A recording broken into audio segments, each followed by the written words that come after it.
রমজান মাস তো আগে এলো, কাল থেকে রোজা। গত বছর যা করছিস করছিস, বিড়ি সিগারেট খাইছিস তা করছিস। এবছর কিন্তু বিড়ি সিগারেট খাওয়া যাবে না, একটা রোজাও কাজা করা যাবে না, সবগুলো রোজা ঠিক মতো করতে হবে। আচ্ছা ঠিক আছে, তাহলে তো সন্ধে হয়ে গেল, কালকে সকালে আবার দেখা হবে নি নাকি? তাহলে ওই যে সেরি খায় ফজরের নামাজ পড়তে হবে, আবার সকালে দেখা করবেন। আচ্ছা যা, কালকে দেখা হবে নি।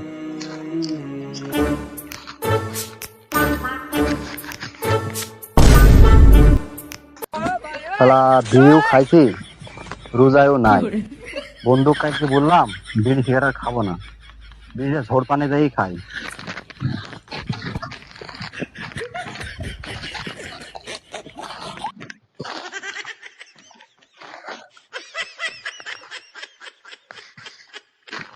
আর রোজা তো নাই, কালকে তো বন্ধুর কাছে ভালো ভালো কথা কইছি, বিড়িও খাওয়া লাগে, তাই ওই যে একটা লোক দেখা যায়, ওর থেকে আগুন নেই, বিড়িটা খাই।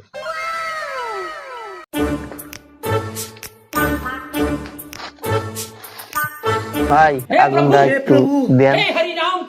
প্লিজ আমাকে ক্ষমা করে দাও, প্লিজ প্লিজ আমাকে। আহা, আমি পারি না, আর পারি না আমি।